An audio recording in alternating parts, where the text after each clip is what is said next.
Hi, everyone. Good afternoon. Got about 15 people, looks like so far. So we'll give it a few minutes to make sure we've got everyone ready to go. I think that's Travis Burton joining us. I hope it is. If so, it's good to see you, Travis.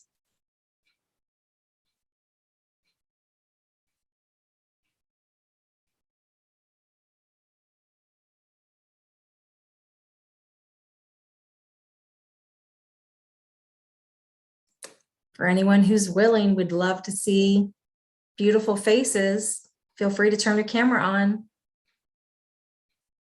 Thomas Williams turned his camera on. Thank you, Mr. Williams, Dr. Williams. Thanks for joining us. Hey, Travis, great to see you. And Merry Christmas. Merry Christmas to you. I haven't done any Christmas shopping, so I'm in big trouble.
Maybe you want to give just a few more minutes as people, I see a couple more that were calling in before we start up. I think that's great. I'm trying to figure out the correct time. What time do you have, John? I have 101, but I just Okay, I do saw too. seeing a couple of more. I didn't want to be holding up the show, but I just see other folks that are logging on now.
If everyone will be patient, just give it another minute.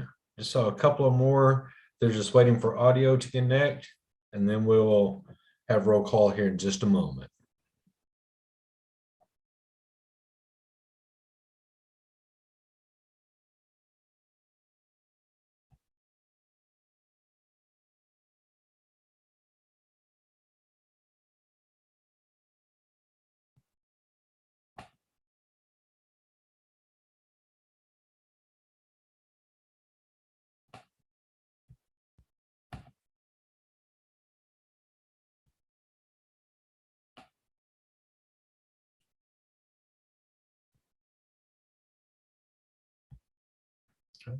Amy, if it's okay with you, I'll go ahead and get us going. All right, good afternoon, everyone. I appreciate you so much for taking the time to meet virtually again. Looking forward to the moment whenever we're able to all be into the same room. But would like at this time to call to order the December 16th, 2021 meeting of the Kentucky Early Childhood Advisory Council. If we could now, want to ask Ms. Rosetta Devine to call the roll, please. Okay. Brittany Howe, I am present. Amy Hood,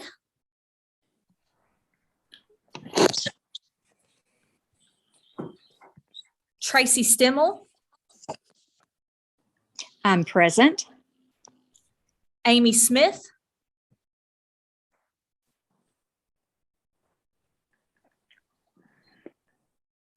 Dr. Felicia Smith,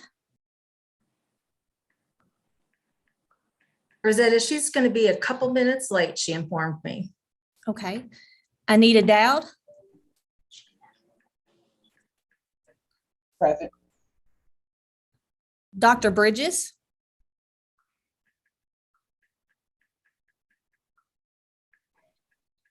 Rena Grants, Danny Carroll,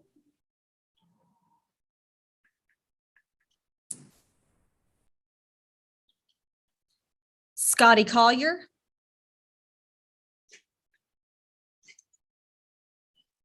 Dr. White, I'm here. Dr. Gilbert, Present. Dr. Glass, Good afternoon. This is Thomas Williams. I am here on behalf of Dr. Glass. thank you. Eric Freelander,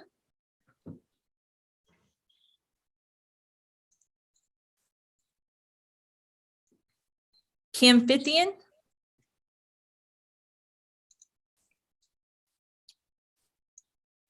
Kim Banta, This is Kim Banta. I'm here. Paula Goff, Present. Amanda Flannery, Present. Sarah Vanover, Here. Travis Burton, Present. Twyla Burdette,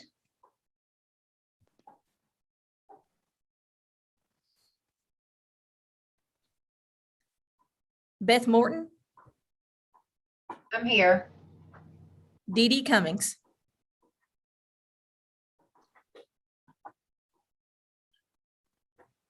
Thank you so very much, Rosetta. We have established that we do have a quorum, so we'll proceed with our meeting at this time. This will be one of the few action items that we have today, but I'd like to turn your attention to the pre-reads that we had, and in it, you should have received the minutes from the September 16th, 2021 Early Childhood Advisory Council meeting.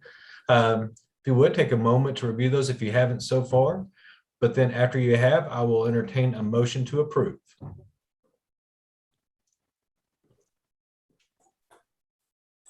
I make a motion to approve the minute. I have a motion from Ms. Amanda Flannery. Is there a second? I second the motion.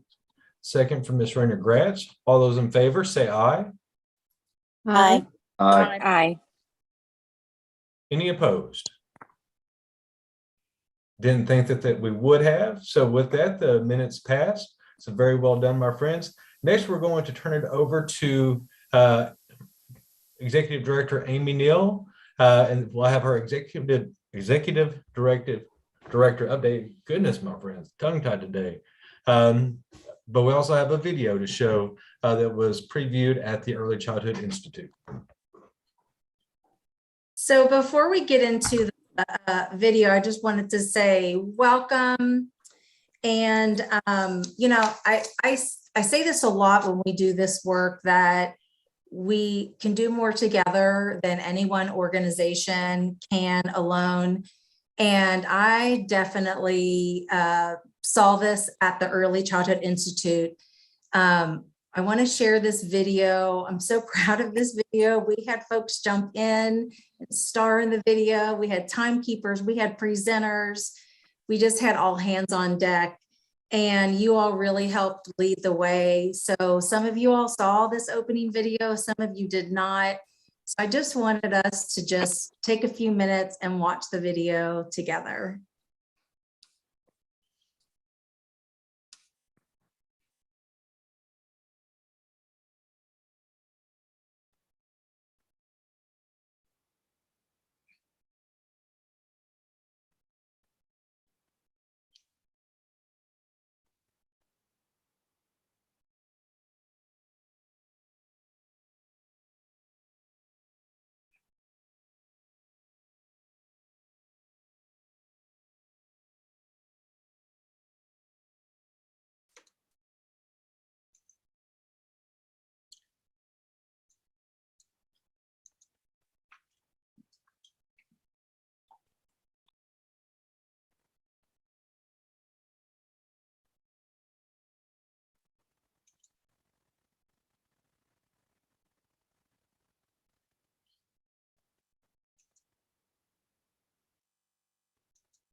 Amy, is there supposed to be a sound?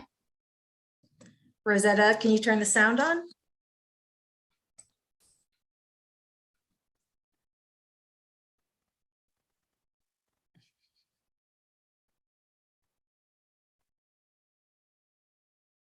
When you're sharing the screen, you need to unshare. When you share the screen on the bottom, you'll see a share sound option. There's 2 boxes on the bottom, and you have to click on the sound sharing of your computer.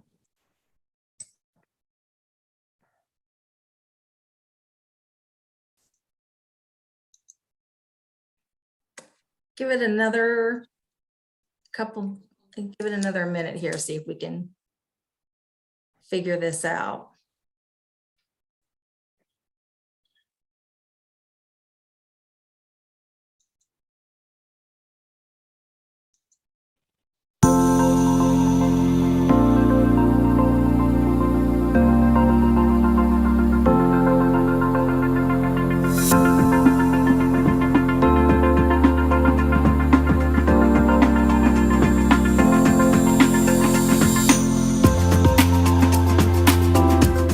Hello, this is Eric Friedlander, Secretary of the Cabinet for Health and Family Services. And today I'm here to talk about the Early Childhood Advisory Council. The Early Childhood Advisory Council, or ECAC, is the group that comes together and makes sure that we are doing the best we can for early learning for children all across the Commonwealth. This is a place where preschool providers, private providers, Department of Education, the Cabinet for Health and Family Services can come together and work together to make our Commonwealth and our children kindergarten ready. It's because they're bringing together people to look at these 3 entities, not in their own buckets or in their own silos, as some say, but really being able to see early childhood education as the important piece of the work. You know, they're all of our children. They're not just Head Start kids. They're not just child care kids. They're not just public school kids, but they're our kids, Kentucky's kids. A big part of our role on the Advisory Council is advocacy. And what are we doing as a state to break down the silos of all of the private and public organizations that are doing great work towards kindergarten readiness and assisting families and agencies that are all working to meet our goals in order to get our children ready for kindergarten. I've had the opportunity to work on the early childhood standards updating process, and it's been a lot of work, but it's been exciting because I know that this work would result in making the lives of young children and their families much better, and we will be improving the state of Kentucky and moving it forward in the field of early childhood education. Hi, I'm Jason Glass, Kentucky's Education Commissioner and Chief Learner. Every child deserves a quality education that builds the foundation for a fulfilling life, and that's why I'm so honored to be a member of the Early Childhood Advisory Council. The council brings together Kentuckians with diverse backgrounds to lend their expertise and provide leadership, direction, and support to the children, families, and communities of the Commonwealth. My name is Representative Kim Banta, and I have served on the Early Childhood Council now for a year. Thing that impresses me the most is the intense amount of information that we get and how that information is then used locally to help our young kids and train them. We all know that if you are not reading at the third grade level by the end of third grade, that there's problems. And what I love about this committee is it's very intentional and it is very knowledgeable. And its entire goal is for early intervention and working with young children so that everyone has the same chance in life and school and being productive adults. I had always wanted to be on the Early Childhood Advisory Council. It's been very important to me to be on that.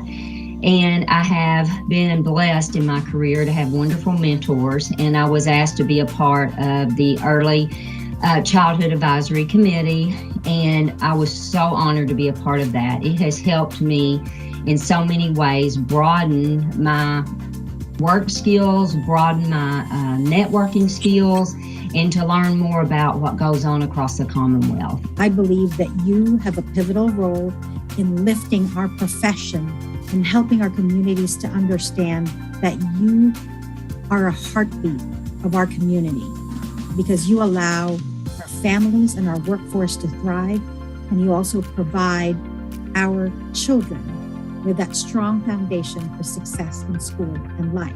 My team and I work to focus on family engagement, state-level leadership, and data-driven decision-making. These efforts improve the education system and inform approaches to ensure equity in services and outcomes. You know, this council is really special in the fact that it brings people together from multiple fields. In Kentucky, we have private childcare, we have federally funded Head Start, and we have state-funded preschool. The job of all three of these entities is to make sure that our kiddos are ready to start kindergarten and that they can be successful kindergarten and beyond in their education. And this council means a lot to me. It means that I'm helping to make a difference in the Commonwealth, especially for our students who are in early childhood. It's been very rewarding collaborating as part of this advisory council, helping to make decisions for not just our students here in Louisville, but students all across the Commonwealth and the entire state. Our focus is on getting kids ready for school and being kindergarten ready. I feel like the council does a great job of making sure that children are the priority of their thoughts and processes and policies, and I'm happy to be a part of it.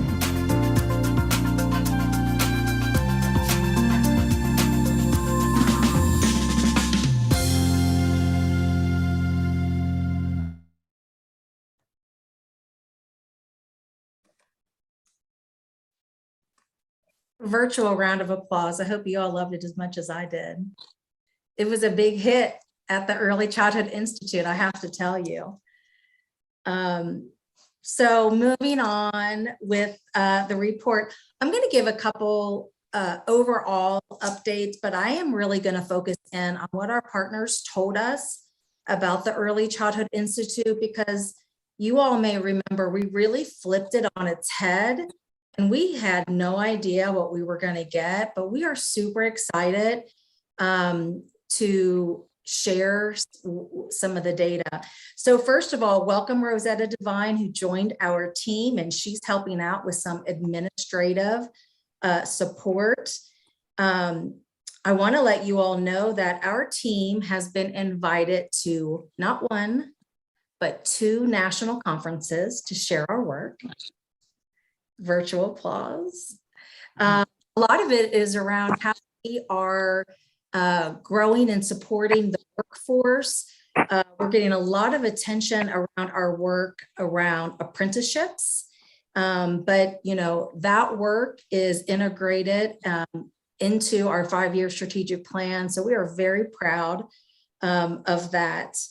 And I want to take a second to thank and recognize Amanda Flannery, who has been, if you don't know, detailed to the Legislative Affairs Office.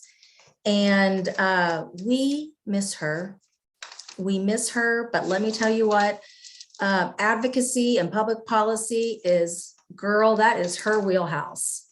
And so she's doing a great job, but we miss her. And I just want you to know how much we've always appreciated her in the Kentucky Governor's Office of Early Childhood.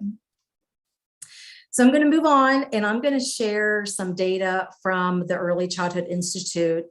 And I want you all to listen in, and if you have questions, please let me know. Again, we'll send out the executive director report. Lynn Baker did a phenomenal job in our office creating visuals and everything. But we had 31 out of the 32 regional collaboratives represented at the Institute. 105 counties are currently part of a regional collaborative. Close to 40% of attendees who are not members plan to join, who are at the Institute. 85% of respondents said that the expert facilitation session was helpful. 88% said that the keynote was impactful to their work. 96% intend to promote KET's Let's Learn Kentucky. 95% said that Let's Learn Kentucky helps to fill a gap to support families. 78% of our regional collaboratives already participate in Imagination Library, and 86% are likely to expand the work. 48% are already comfortable assessing data from the early childhood profile. Interesting. 75% of the regional collaboratives are more likely to use data more effectively towards shared goals and strategies after the KY Stats session. Great job to our partners there. 58% are very confident with the concept of blending funds following the Early Childhood Institute. 40% already use data and partner with their Child Care Aware to support targeted professional development prior to the Institute. 60% after attending will use data in a more strategic way. Can't read this. 56% found it easy to choose a bright spot during a facilitated session. 85% found the action planning process was helpful for creating more intentional goals and outcomes. 84% of regional collaboratives are better equipped now to support kindergarten readiness after attending the Institute. And 79% of sessions were relevant to their overall work. We are not mad about that data after flipping it on its head. So that's the update. And again, we'll send this out after the meeting. If anybody has any questions, I'll take them quickly, or comments. I just want to make a comment. This is Felicia Smith. Amy, I really appreciate you and the office sharing the data with us, primarily because, I had always been wondering, like, what is the impact that these opportunities are creating? And to hear the data and how you've described it and the learning and experiences we anticipate seeing after engagement really says a lot about the actionable work that's occurring coming out of this office. So I just want to say kudos to you and your team and everyone else that's on this call that's engaging in different ways to advance what we hope to see in Kentucky. And this is Jay Sook, Gilbert. I wanted to add to what Felicia said, and I obviously second everything she said to the office, but I wanted to add specifically comment to Rena. Rena, you've done a lot with the regional collaborative efforts. And I know for this institute, a lot of that was focused on how the regional collaboratives or the CECCs can be data-driven in the resources. So we really appreciate that direction and all the effort that you have done, and your team have actually pushed that forward. And also it's a charge for all of us, but especially for your group and Amy's group too, in terms of what we can do to actually, help the regional collaborative who are not there yet or on the way to be there. And how can we keep this momentum going? And so we can actually see that data-driven efforts informing their future practice as well, right? And there are sections where there isn't as strong of a regional collaborative or there's lack of them because they have some other entities. So how do we get at those gap groups as well is something that we need to think about. But I definitely truly appreciate this direction and all the resources and the emphasis. Thank you. Thank you, Dr. Gilbert. Okay. I want to add to that. So first of all, Jason, thank you, but I'm just one member of a team and really under the guidance of Amy Neal and her team. The shift in direction, I think, was surprising for some people, but it was exactly, in my opinion, the shift that was needed. The shift towards empowering regional collaboratives. And I think Amy's team did a stellar job of putting together the right partners for this very first one, especially. It was a very focused and targeted agenda. And people felt, how sometimes you go to these institutes and there's these disparate things going on and you're like picking and choosing. And this time it felt, in my opinion, very streamlined, and people knew that they were going down a path. The sessions were very intentional and all headed towards that goal, like you said, Jason, of really equipping and empowering our local communities with data from KY Stats, with how to engage families more meaningfully and deeply, just all the different pieces that were included and the partners that contributed to the effort, I thought was very, very helpful.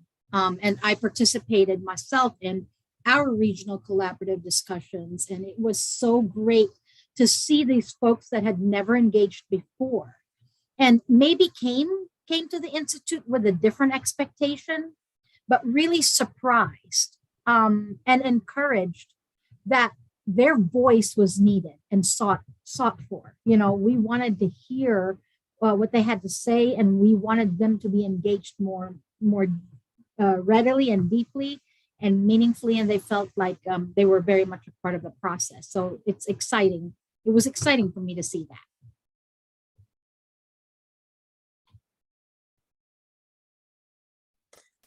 John, we're going to pitch it back to you. My mentor always said, inch by inch, anything's a cinch.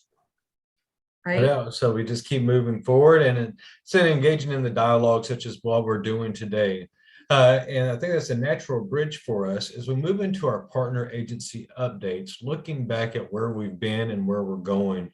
Whenever Kentucky received the PDG grant, so one of the areas through that evaluation that was identified for ECAC was for how we utilize the Early Childhood Advisory Council, this group of 26, the leadership to engage so that we move the direction of Kentucky for positive outcomes for children and families. So this time, whenever we have our meetings, you should have received the updates from our partner agencies in the pre-reads, the one-pager, and we're going to spend this next 30 minutes or so of our conversation for us to engage in conversation and engage in questions with our partners. Unfortunately, today, Deputy Secretary Mary Pat Regan was not able to attend, had an illness, so we do wish her a speedy recovery. Hopefully she'll be able to join us our next one.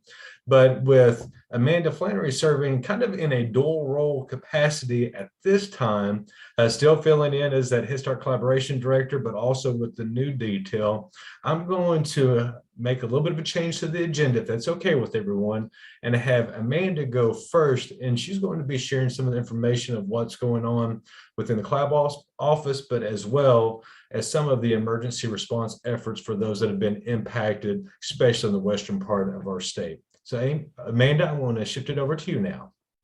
Thank you so much, John. It's great to see everybody today. I'm going to say a few things. Dr. Vanover may have a couple of other things that she would like to add when it looks at kind of the childcare side of it. But I think, as we all know, on December 12th, President Biden did declare a state of emergency for the state of Kentucky. Once that happened, a lot of the regulations around classrooms with Head Start were lifted so that they could get classrooms opened as quickly as possible. There is going to be some additional funding. I don't know. I haven't heard much about that. I don't know if Christy Lewis is on here. She may have a little bit more detail on what kind of funding opportunities are going to be available for Head Start as we move forward. So that's kind of where we are with the Head Start side of the world. The cabinet is doing a lot of work around ensuring people have money. I know that transportation is going out and setting up remote places for folks to come and get driver's licenses, tags for cars, all of those sorts of things, since, they've lost everything at this point. And I know that there's some unemployment work that's happening out there as well. So there's a lot of stuff going on. It's definitely a main focus of all of the cabinet at this time, is really focused on making sure that those people have homes and that those families are getting the care that they need. Dr. Vanover, I don't know if you wanted to add anything from the Office of Child Care side of what's been going on for their response or not. Well, we started as soon as I woke up Saturday morning. This is what we started doing. So our initial first reactions, we have regional staff all over the place. We made sure that our regional staff were found and that they were alive, and they all were. We have been working with Child Care Aware and the Family Child Care Network very diligently to find all of our providers. There are 149 centers in that part of the state, and 13 of them were open on Monday. We are excited to say that one center opened up in Graves County today, which we were stunned that they were able to. They got their power and water back, and they did open up. I'd say about 50% of the programs just need power and water, and so they can be up and functional within the next week or two. Others, the pictures that we have been sent from providers, looks like the hand of God came down and just squished the centers like an accordion, and it's going to be a substantial amount of time before they can reopen. We do have emergency licensure regulations that were actually passed this year to assist with this type of thing in a regional or citywide effort. However, this past week, for most of these areas, they haven't been thinking about emergency childcare licensure. They have been thinking about, is my family safe, and what do I need to do to survive for the next few days? And then they'll regroup. Christy Lewis and I talked on Saturday around lunchtime, and Graves County has very few buildings that could work as an emergency licensure site, because churches, community buildings have all been flattened. So there might not be anywhere in that area that could be emergency licensed. But Christy and I were talking about where in Paducah might be able to. We have to think around emergency responders. So there is a Baptist Health in Paducah that we want to make sure stays up and running, as well as EMS and things like that. So we got information to Christy in her area, and they're looking at what could be a possibility. Of course, in order to have an emergency license facility, we still have to have staff in order to run them. So that, if people's homes are devastated, if they're at home with their children, they're not necessarily going to volunteer to be working in those programs yet. I have had several people reach out and say we have extra furniture, or we have things that we could donate. None of these the programs are at that point yet. That's going to be still several weeks before they can get an idea of insurance estimates and whether or not they'll be able to reopen that facility, or whether they're going to have to start all over on rebuilding. Now, one good thing in everybody's favor is that the first American Rescue Plan payment just went out about 2 weeks ago. So they just got a big check that should help them. And right now they should be able, we've got a 2-week window that we're keeping CCAP running to wait for everybody to get their power and water back. And we're not taking away subsidy during that time period. After that 2-week window, we have to assess who is going to be temporarily closed and who is going to be permanently closed. And so that'll give us a little bit of idea there. Child care programs can individually apply for the FEMA money now that that's all open. So that is another opportunity that they could have. There's some specific information that we just received from the Administration of Children and Families, and we'll have to sort through to get out the highlighted points to childcare programs on if, what access to FEMA dollars that they have, that there's some different options. Of course, they'll have insurance money too. But it's a lot to sort through for them right now. So we're expecting it to take a few weeks before we really get concrete numbers. We do have a few family child care home providers that have not, we haven't been able to contact. Of course, if their home was damaged, they left their home. And so we're trying to finalize that. They were not, their homes were not in the direct path of the storm. So that gives us hope that maybe they just went to go stay with family and we haven't been able to reach out to them. But there's still a lot of areas, even in Warren County or around Graves County, where phone service has not been working. So that's made it harder to reach out to everybody. But we have been able to make one-on-one contact with all but 3 of the centers and family child care homes to make sure that people are safe. We have had programs tell us that they've had a staff member or a child that attended there that was lost in the storm. So there's a lot of grief that is going along with that. Yes, I know, Sarah, you and I and Christy and Cindy, who is the Head Start director of the Graves County, we talked a lot on Saturday about what the needs are going to be coming up, and everything that Sarah just said is what we've been talking about. So with all of that said, there are a lot of opportunities to help support those families that are in Western Kentucky. We do have the Team Western Kentucky Relief Fund. I'm going to put that link into the chat box if you want to help donate funds to help those families that are out there. The First Lady has also introduced a toy drive. As you know, Christmas is right around the corner. These families lost their homes, they lost everything. So we're really working to try to make sure that those kids that are out there have the best Christmas that they possibly can in these difficult times. So I'm also going to include that link in here as well. So moving on to more of the Head Start collab stuff, as Amy mentioned, I have officially been detailed over to the legislative team for the cabinet, for Education and Workforce Cabinet. And essentially what that means is that I am working in that legislative team, but I'm still holding the positions that I have with the Governor's Office of Early Childhood. So I'm still responsible for the Head Start Collaboration Office grant and those deliverables that go along with it. But since I do have a lot of stuff going on with legislative session right around the corner, Lynn Baker is going to be taking over a lot of the day-to-day work.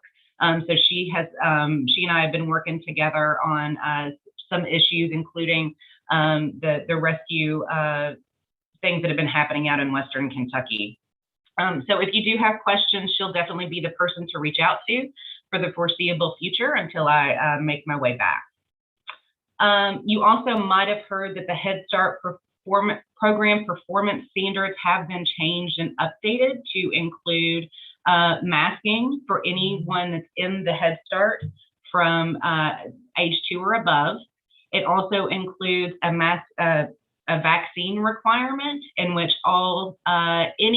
basically any adult that has interaction with children will have to be fully vaccinated by January 31st.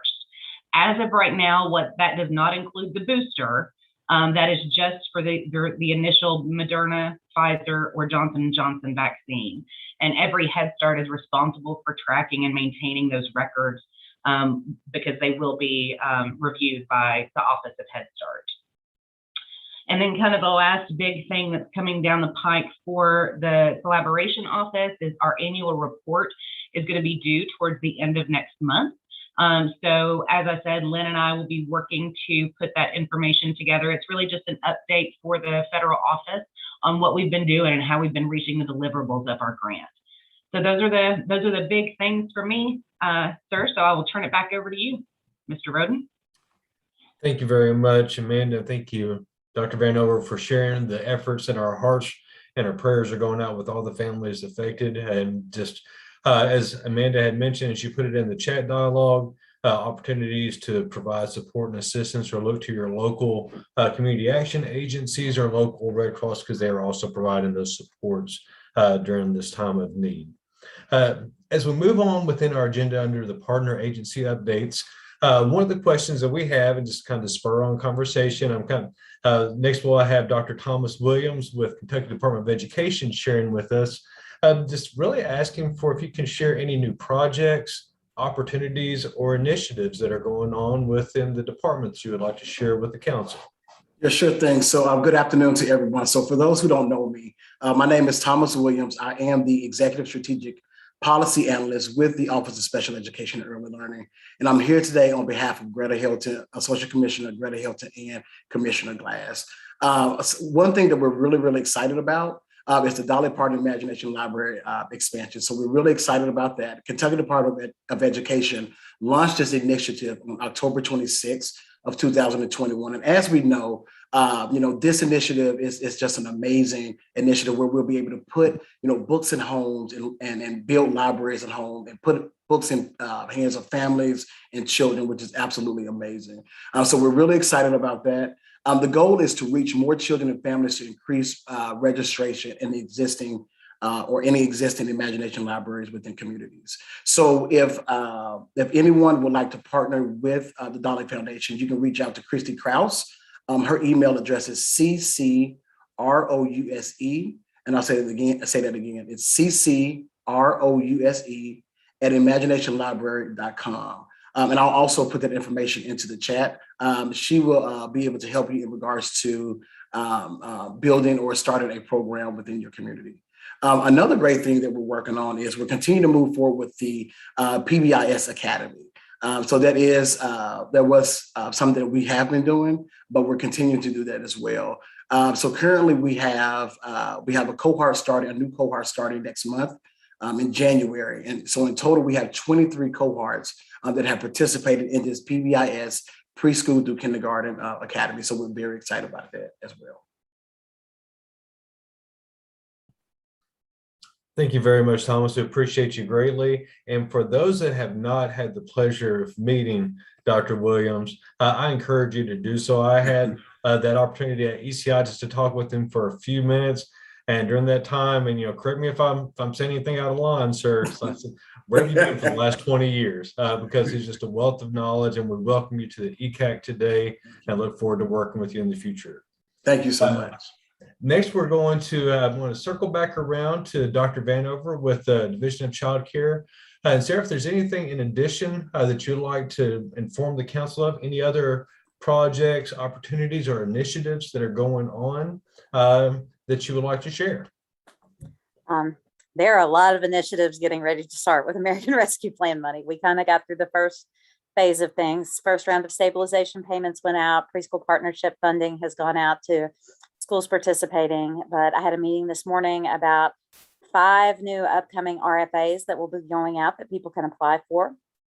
The first one will be for childcare programs that want to participate in our infant toddler pilot. And if they would like to have contract slots for CCAP instead of just as children enroll, that would allow them to block off 5, 10, 15, however big their center is, a proportion of those slots for infants, 1s and 2s, that they would be paid consistently for. And that way, when one subsidy child leaves, then that slot would be reserved for another subsidy child. But in the break in between, as they transition one child out and another child in, then there would still be payment to help pay the teachers and that kind of thing. So we're going to be, in the new year, we'll be releasing an RFA for centers to apply for that. We are going to be looking to make sure that those centers participating are spread out throughout the region, throughout all the regions. We have 3 different types of startup grants that will be people will be applying for. One will be a matching grant up to $100,000 for new employee-based childcare throughout the state for centers that companies would like to work on. We have another matching startup grant for up to $100,000 that childcare desert areas may apply for center-based care. And then we have another round of family childcare home startup grants for new homes. And they will have to get zoning permits and landlord approval this time prior to, or as part of the application process, but there'll be more funds available for that.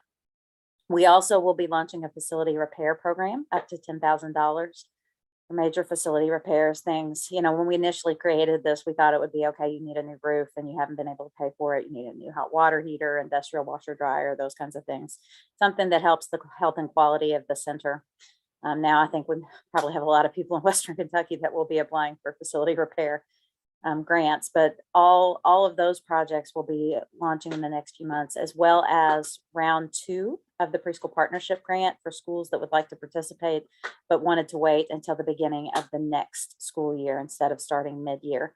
So those are all things that are in the works for 2022, and we'll be sending information about when they're posted. As far as following up this year, we found out this week that our federal plan for the next 3 years, 22, 23, and 24, has officially been approved.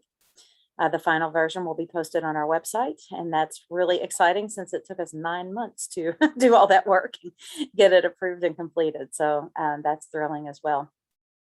In January, the CCAP regulation changes have been passed as of yesterday at the Health and Welfare Committee in front of LRC. However, in January, part of that reg is that the federal poverty level initial rate for CCAP is going to increase to 200% of the federal poverty level from 160 for families that would like to get child care subsidy. And that's going to allow a lot of new families to be able to apply for a CCAP.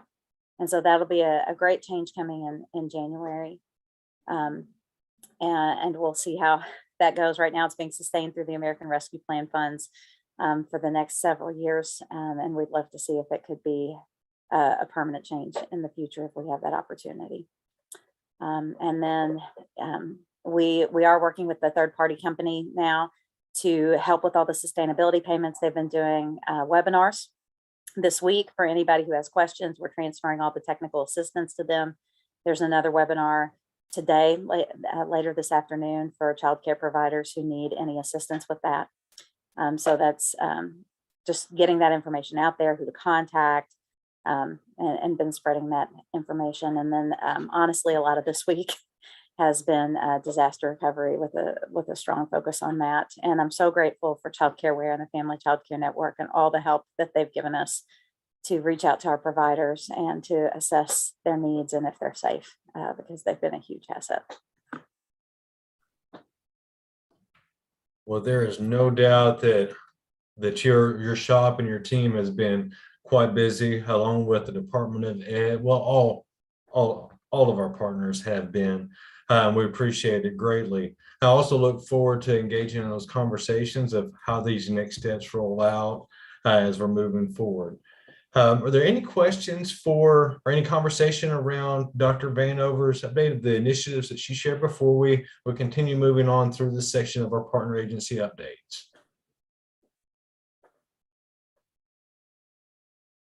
This is Jason. I just wanted to say thank you to Sarah and her team. They are just doing a fabulous job. Thank you.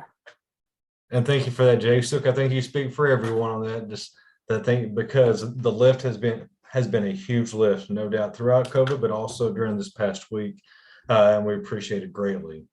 Though I just met Thomas and asked him where he's been for the last 20 years. Now I'm going to move to Ms. Paula Goff with the Cabinet for Health and Family Services, Part C, who I've known for about 20 years, to share with us some of the initiatives, updates, and new projects or opportunities that are within Part C. So Paula, I want to turn it to you, ma'am.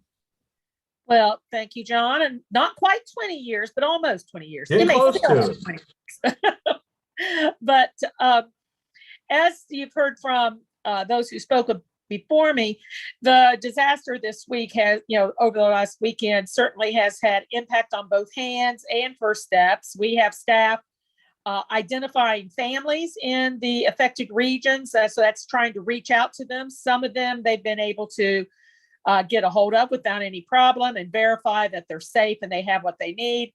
But then there are those families that we are still searching for.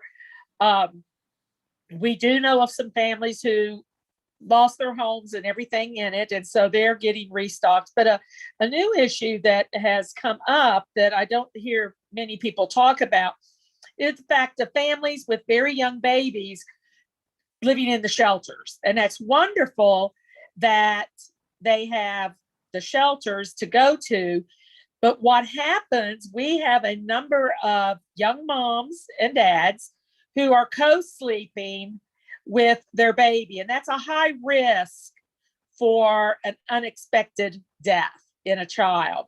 And so we really are trying to promote the safe sleep efforts and making sure that there are approved cribs in those shelters. And so working with our disaster preparedness group there at the Department for Public Health and with our local health departments, trying to get out the store. We have a program in public health called Cribs for Kids, and that's where the health departments can have, safe cribs that they can give to families who are in need of those to keep the baby in a safe sleep environment. So we are getting those deployed out to the health department, out from the health departments to the shelters for those families, because we certainly don't want to add another tragedy to an already tragic situation for these families. So we're very pleased that we had stock on hand and could get that out to those in need. We are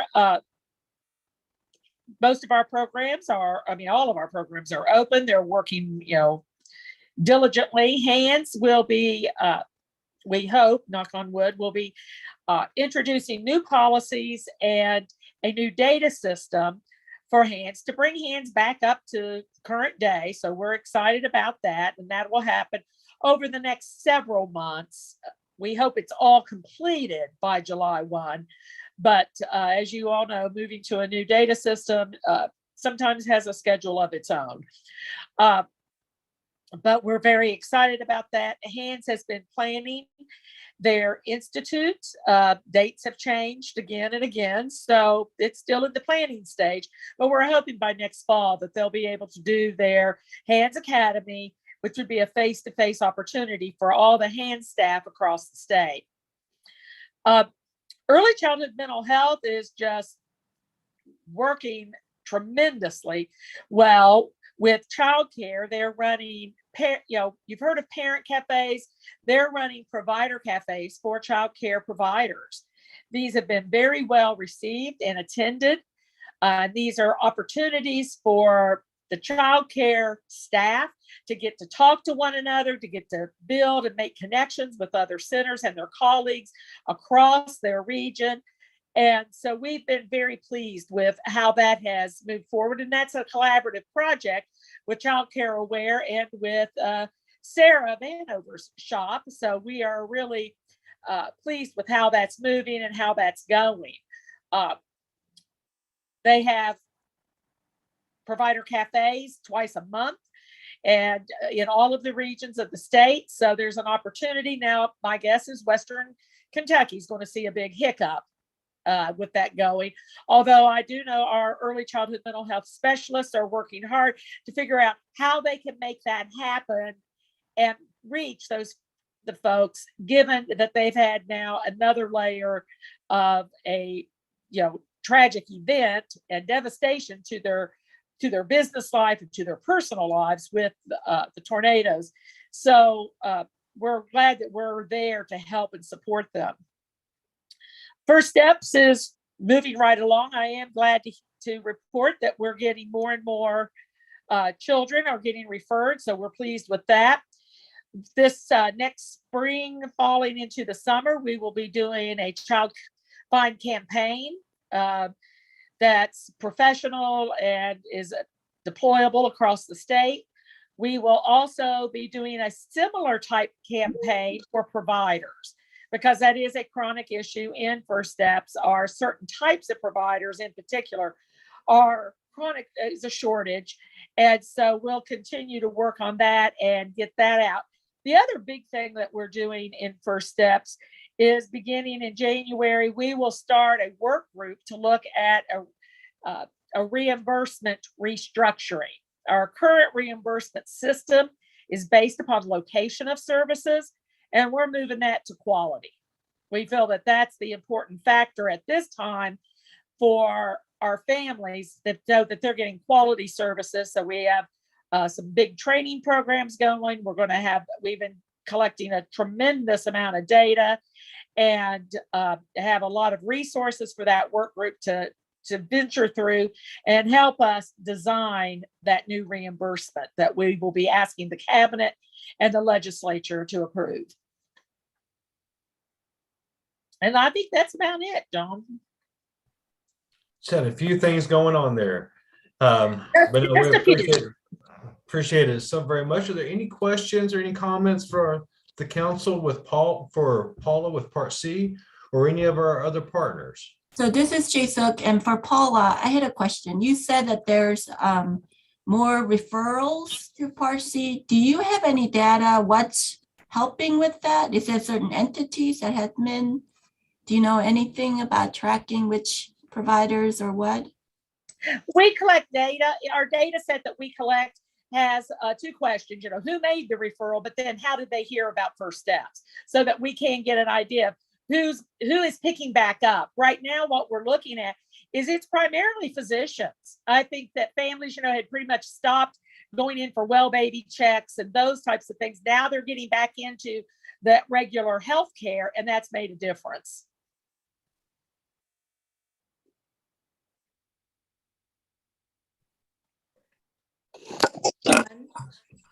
John, it's Amy. Yes, Amy. And I would just say a little bit of a flag. I think that Paula has been such a great partner. She's come and had some of her Child Find partners who do incredible work come and speak at our Data and Shared Accountability Committee meeting. And I think that that's something that we should unpack a little bit, and maybe, something we think about for March or this summer as just we hear more about, I hear Paula talk about like the Child Find campaign, and I just think there's a lot of opportunity. There's just a lot of opportunity in that space is all I would just say. So, and Paula has just been a great partner. That's all I'll say. I think that we can all agree with that. I think that's a great opportunity for the council, and also as we move forward into the new year. So thank you very much to our partners and for the council as we continue to move forward, remembering the purpose of why we are trying to make this shift. It's just so that we engage the leadership and expertise of the 26 members that comprise this council, so that we are truly seeking after the purpose. And that's what we're going to be getting onto this next slide, the unification and accountability of the early childhood system. So just to kind of do a quick intro before we turn it over to give the updates, because I'm mindful of time and I recognize I have a few minutes I need to make up, so to keep us on track. The original goals of the Kentucky Governor's Office of Early Childhood, just harkening back to our start, promoting greater collaboration among communities statewide, emphasizing quality and continuous improvement, and ensure more children enter kindergarten prepared. And whenever we were watching the video, one of the things that stood out to us, and we heard and Representative Banta in her comments referred back to the strength of the council is the targeted goals that we have and the intentionality of what we're pursuing. And for this year, we have identified 2 priorities, if you'll recall. And Rosetta, if you would mind to bump to the next slide for me, please. So remembering our priorities, the unification and accountability of the early childhood system. And then our priority 2 is to strengthen and cultivate strategic state and local partnerships. These all tie back to the 5-year strategic plan that this council put in place with the measurable objectives and indicators. So these 2 is where we've really been leaning into more to guide the work, so that we are targeted on the advancement and unification of our system. So with that, I'm going to turn it over to Dr. Jae-Suk Gilbert and Lynn Baker as they give the update for supporting and growing the workforce.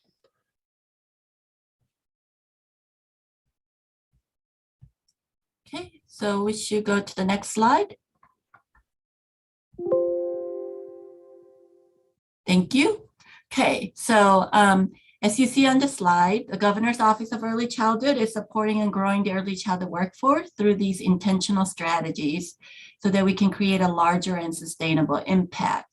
And to kind of share some of the ways we're doing this effort, Lynn Baker at the Governor's Office of Early Childhood is actually going to tell you some of the efforts that we're doing. So how are we supporting and growing Kentucky's early childhood workforce? First, we are standardizing the youth apprenticeship structure and growing the apprenticeship portfolio. Brenda Hagan in our office has done a tremendous amount of work along with Amanda Adkins getting this underway. The portfolio is to build opportunities that value workforce experience equally with post-secondary education. And Kentucky designed the Early Childhood Program Administrator and Director Apprenticeship as an alternate pathway for leadership certification. And the Division of Child Care, who is a wonderful partner, has designated $2 million in American Rescue Plan Act funds over the next 3 years for the Governor's Office of Early Childhood to develop the leadership, apprenticeship, and instructor apprenticeship programs. Our office is leading the way nationally in this charge. As Amy mentioned, we've been invited to present at a couple of national conferences, and that's a very important part to our work in showing that leadership nationwide, not just statewide. The early childhood standards were also adopted, as you all know, in September. We convened the High Quality Workforce Committee, the Standardized Training Task Force, and the Interactive Platform Task Force is coming up. And we're forming focus groups to provide boots on the ground input. We are developing standardized training and online tools and resources for the implementation as we're rolling out the newly revised standards. And our full launch will be at the June 2022 Early Childhood Institute, which we're very excited about. And we have several phases that we're going through along the way up until June. The work of the task force, some of which are here in our committee, is invaluable to that. We have some great expertise in those groups, and so much valuable input is going into that. And we're really excited about what that's turning into. And through our work with the standards, we're beginning the process of standardizing some training, and that will include technical assistance when implementation takes part. We've taken in a lot of information that's told us how important that technical assistance really is to implementation. And we're transforming the current professional development framework into a workforce development framework. And we'll look at that, I believe, on the next slide coming up. We'll look at the PD framework and go into our workforce development. So I'm going to turn it back over to Jay Sook. If you'll go to the next slide, Rosetta. Thank you, Lynn. Okay, so as you see on this slide, this is our I guess we call it old professional framework, but it's not really old. It's just what we had. And this is a great framework that we designed based on the, when 2000, when the Kids Now initiative was. And so as you can see it in that star, at the top, you have the core content. So we had standards and competencies for the professionals that are working with children in the early care and education field. So all of the providers, we had different levels of the core content levels that we expected them to be competent in. So this is not the children's learning standards, but these would be what we expect of the adults who work with children. And then if you go to the left side of that star, then along with the competencies were in terms of what do we want them to know about in terms of working with younger children, then we also had sort of teased out different credentials and degrees. So in order to become provider and be professionals working with children 5 and under, then we had a variety of degrees that you can get at post baccalaureate. Well, you can get it at bachelor's and master's as well, but basically post-secondary, so after high school. But then we also had credentials that you could get that would be sort of stackable and built onto each other to get to the degrees. And it's articulated, and as you can see the window below that. But the credentials are then, it's non-credit bearing, so you can do it at the outside of institutions through agencies like Child Care Aware kinds of, and local resource and referral agencies, so that the providers who are currently working can then accrue those credentials. And even high school students who are graduating can also begin with the credential, and then they can continue on through that. So then the articulation agreement would kind of embed and help people to start from the very beginning credentials and build up to the next credential, and then eventually would be articulated into an associate degree, then the bachelor's degree, and on to the master's degree. So in order to do that process for whichever provider that's interested in improving their professional development pathways, there were scholarships and grants and achievement awards available. So monetary motivation assistance were available through the tobacco settlement dollars, but then we also had the professional development counselors. So we had the personnel who were designated to help those professionals wanting to work on different credentials or different degrees that's an early care and education field to gain those core content as well as sort of building up their capacity and their ability to really provide quality care and education for their children. And as part of all of those credentials as they're acquiring, then we had the ECE TRIS registry. So that database then would keep track of all of the individuals in the childcare field. And originally would be childcare field, where then they would say, I had this training, I had this workshop, I had these courses. So they would be a system where you would keep tracking, and that actually helps the centers to know, have we met the requirement for the licensure as well as for the quality rating system that was part of the 2000 Kids Now initiative as well. And then along with that is the obviously training and TA, technical assistance framework. So not just the PD counselor, but there are other technical assistants and all of the other pieces that are needed that allowed for all of that. So as you can see in those, the star in terms of those tip points, we had these pieces that existed. And now we're kind of taking these components and we're sort of reshaping them and looking at it a little bit different in terms of how do we help with the workforce issue, and whether it's for the families of the children who are in childcare, as well as the providers and the professionals who are in the workforce who are providing those care for the children. So next slide, please. Okay, so here's the new sort of conception. So it's not really new, we just kind of rethinking it. We're thinking it a little bit more of a broader picture. So it is still sort of that pipeline. So we really wanted to emphasize how every component and how these pieces will align and connect to each other so that we can really help develop the workforce for the state of Kentucky. So we're kind of reframing it in not just the professional development framework, we're looking at it from the bigger scope of workforce development framework. So what we're thinking about then is then how can we grow this pipeline and have these different pathways so that it will actually result in having not only the quality settings for the children, but also the quality professionals who actually will continue to stay in the early care and education field. Because, you know, the research and a lot of the past is that due to various barriers and reasons that the retention level percent is really low for childcare providers. So we are not able to keep great teachers. And when they got trained through those PD, the old professional development framework, so when they gained credentials and they got degrees, then they would leave their childcare field and go somewhere else. So we would lose that. So ultimately, we want to retain the high quality educators. So we want to start then with, especially already that Lynn talked about and Amy alluded to, with that apprenticeship with Brenda Hagen's great leadership.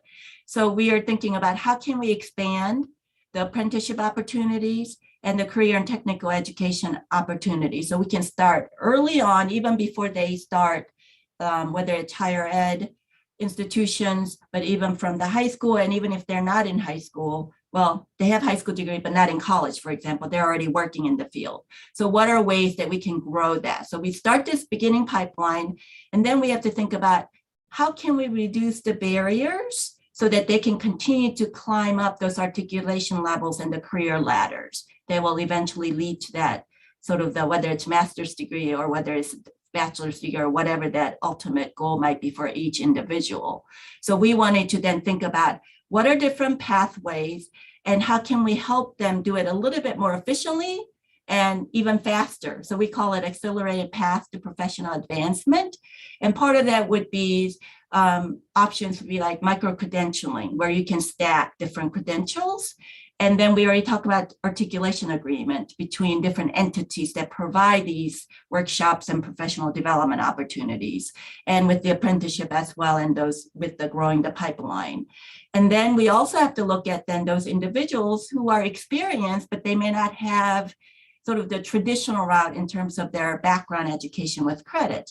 So then we have to think about what are ways to recognize those credits for prior learning, whether it's proficiency evaluation or whatever. So we are thinking about then accelerate path to professional advancement.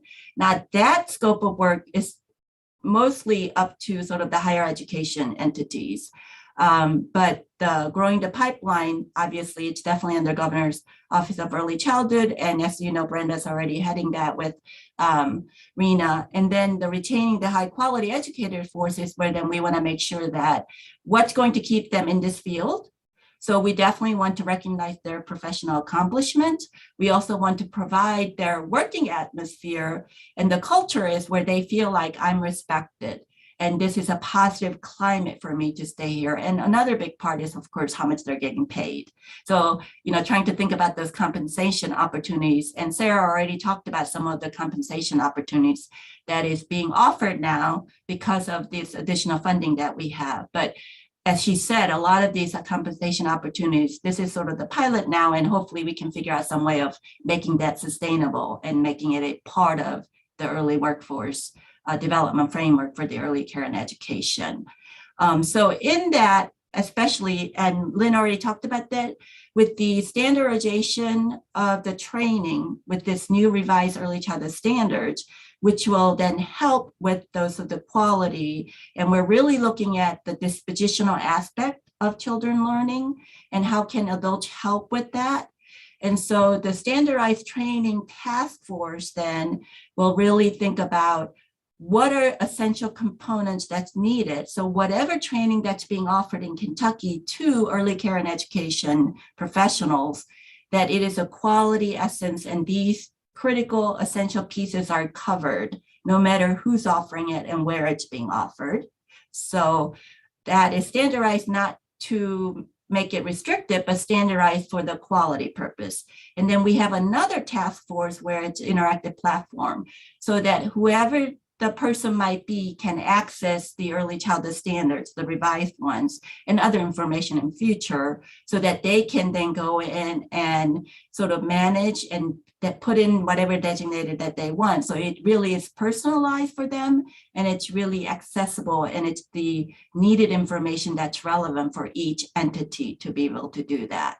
So with this, we're trying to really highlight the different pieces that's needed for flexibility, accessibility, and relevance. And there might be some other terms that Lynn might want to add as well. Yeah, and I think Amy's going to jump in with a couple of things too, but we really wanted this to be intentional and focused.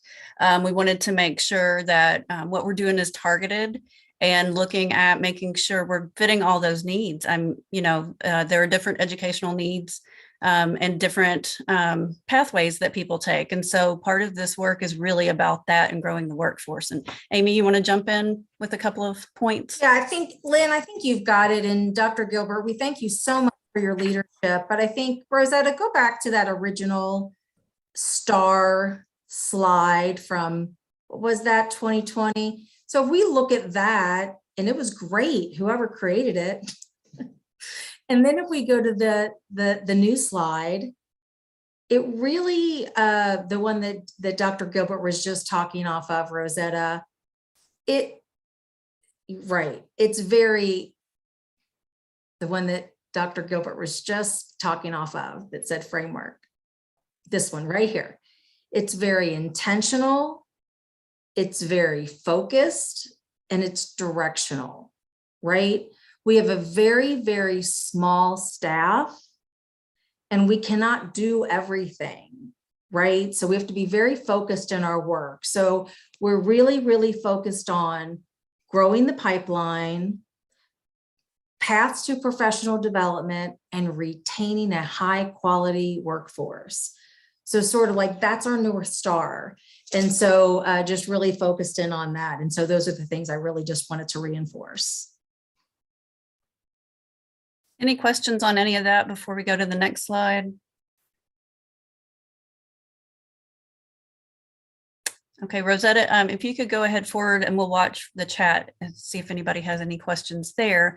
I did want to talk just a brief second about our task force groups and what that work looks like as far as the standardized training. We are collecting some needs assessment data right now so that we're making sure that those needs as far as learning styles, as far as how applicable things are in our trainings, we are sending those out. And so you may see those and you may pass those on to people that may want to participate as well. So those will be coming out soon. We want to make sure that it's cross-sector as much as possible. And so that we're not siloing ourselves. We're all in this together and we all need to be, using that standardized training in the same way. So the first step is to identify who will use the standards and across all sectors that they will be implemented in the same way. So we will be offering training of trainers to make sure that trainings that are done are all standardized across the release of the early childhood standards. And then we're hoping and we're looking in the future of making sure that as we're providing other types of trainings that we offer that high level, high quality standard of training. And so those are some of the pieces of the work. There's a lot that goes into the task force and the committee work groups. And so we just kind of wanted to highlight really quickly the things that we're doing to help support our early childhood workforce. And so thank you to each and every person who has been a part of that work so far. We've got a lot to go still, but it's really exciting work. So if you don't have any questions, I'm going to throw it over to Dr. Felicia Cummings-Smith. Okay, great. This is just such an amazing opportunity to hear all of this put together. I think on the next slide, I'm going to just highlight some of the things that are related to the partnerships and how that work has been progressing as well. As many of you know, during the 2000 legislative session, House Bill 706 was unanimously passed by both chambers in the Kentucky legislature. And at that time, it was the most impactful and comprehensive package around early childhood education. But what came out of that, really important to the work that we're doing now, is the state and local partnerships that have been supportive in identifying local needs. This became the strategy and the foundation for the work of the community early childhood councils. You know, I remember where I was at that time, and I remember the engagement of the work and what this meant for the state. And, you know, I'd like to say that where we have been as a state, and many of you that I've worked with over the past, this has been a hair on fire moment. You know, we have to continue to think about how we do things differently so that we can meet the needs of our youngest learners and families and communities in partnership. And so the other thing that I'd like to mention is that in 2017, you know, a consulting firm had partnered with us for the first evaluation of those community early childhood councils. And what we learned from that evaluation is really still driving, those findings are still driving how changes are occurring across the state. This has become, these findings have become the roadmap. And this is how teams and communities are working together for a more unified early care and education system, which is really important because we know we can't do this alone. We have to do this in partnership. So specific partners who are engaged in early childhood mission are coming together, as you know, and really committed to the findings and advancing new and different strategies for that work.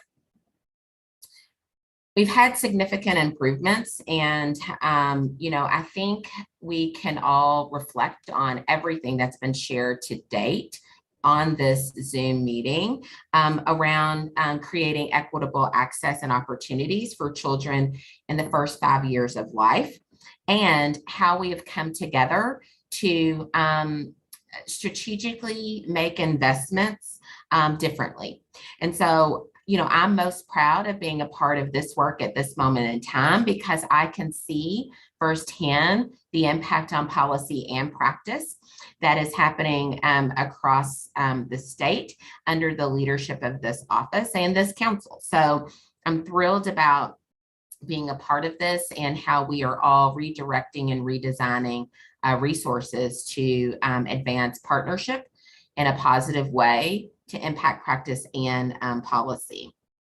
And with this unified approach, you know, I think it's critical for us to keep at the fore that we are making decisions in a data-driven way and in using data-driven strategies to inform the work that we're doing. And again, I think I could just say that this piece, this behavior change, is really echoed across everything that we've heard today. Just in every one of these presentations, you can hear how our different organizations are working in more strategic and data-driven ways to create and build sustainability in partnership for a unified effort, unified statewide effort.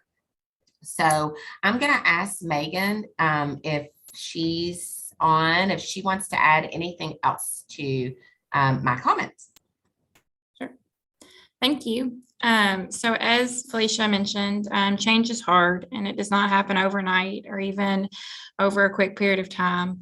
And so this is why here at the Governor's Office of Early Childhood, we're really focused on looking ahead.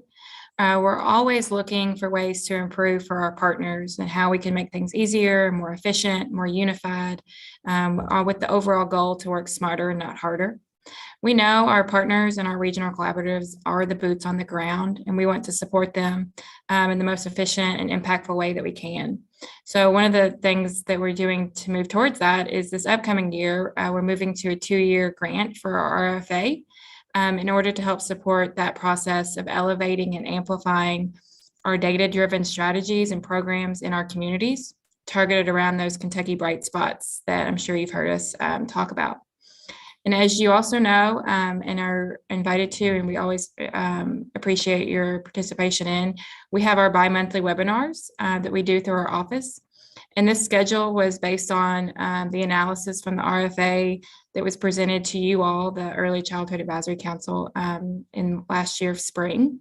And we are providing the technical assistance and direction around how to scale a strategy over time. And so in the upcoming 2-year grant for the RFA, we are really investing in strategies with impact. And we're encouraging very aligned and focused efforts because our intent is to be able to report these outcomes back to our advisory councils, which is a great feat for us. And there are great things going on in Kentucky, as all of you all are aware. And we've been at this work for over 20 years, and we are lifting up excellence in the field.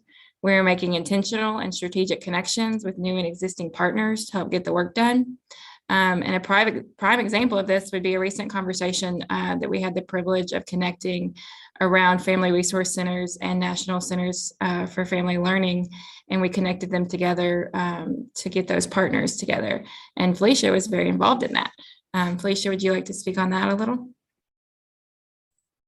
Sure. I think this creates another unique and amazing opportunity that the office, has brought together. This is one of the things that I think under Amy's leadership, this office has done very well, being able to identify where those points of synergy occur and bringing sometimes unlikely partners together to then partner around one goal and having the conversation. I mean, I'm so familiar with the Family Youth Resource Centers and yet was still learning, after 20 something years of ways in which the National Center for Family Learning could partner in new and different ways with the coordinators that are facilitating that work, particularly around family literacy, but also in other ways as we work towards building family learning systems across the state. So another great opportunity where partners are coming together, working in new and different ways, but around one strategic goal. Exactly. Thank you. And along with those lines on collaboration, if we could go to the next slide, please, Rosetta. This will show, this is a new way that we are showing our work. So we are working to connect all of what we do here in the Kentucky Governor's Office of Early Childhood in an intentional and an efficient way. And so this map was created for the apprenticeship program in our office. And specifically, I'm going to focus on the work around the regional collaboratives because the regional collaboratives grow workforce, which then supports apprenticeship. And so we have 15 counties who are not currently a part of a regional collaborative, but we plan to change this. We hope to grow regional collaboratives to all 120 counties in the Commonwealth.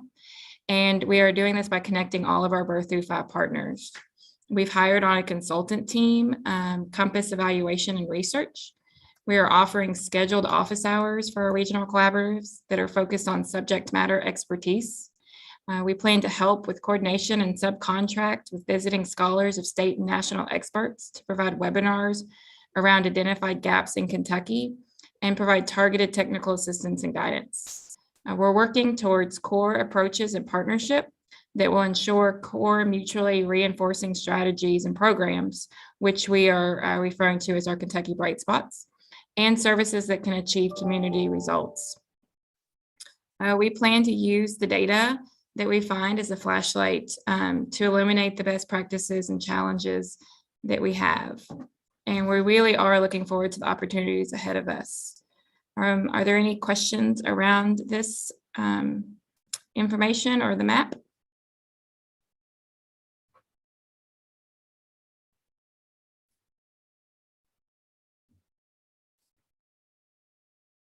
If there's not, then I will shoot it back to the chair, John Roden. Thank you very much, Megan. Thank you, Felicia. I appreciate it so very much and appreciate just the updates that we have. Before we move on to close out and you get a few extra minutes of your day back to the council, are there any questions or comments from the council over any of the updates that have been provided this afternoon?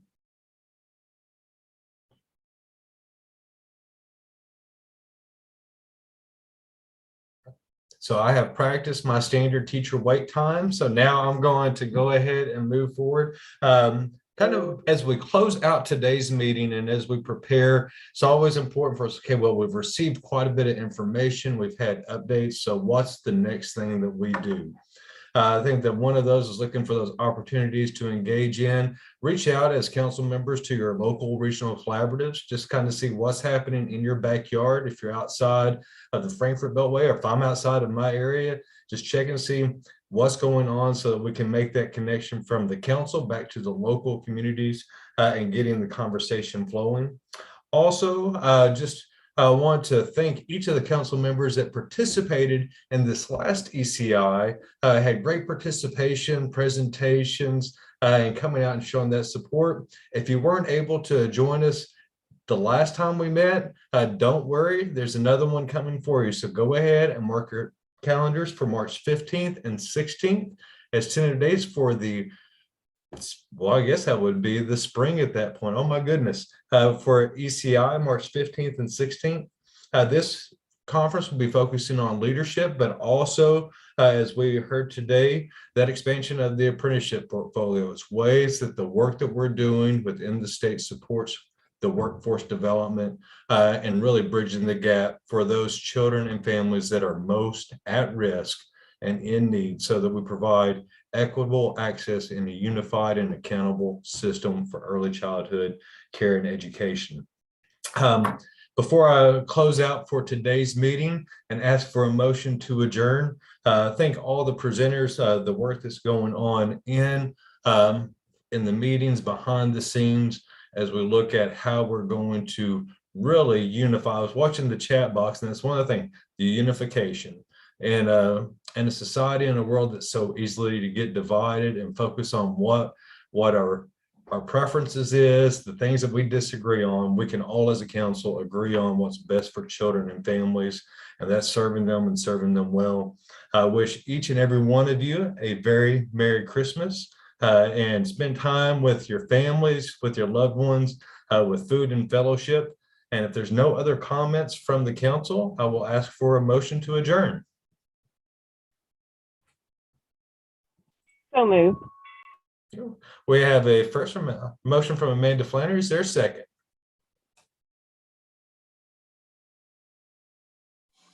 I'll second that emotion. Second. Okay, had a second from Amy Smith. All those in favor say aye. Aye. Aye. Any opposed? I didn't think so. Enjoy the extra 32 minutes of your day. Enjoy the rest of the year and have a great afternoon. Thanks, everyone. You're the best. Thank you. Thank you. Merry Christmas. Merry Christmas.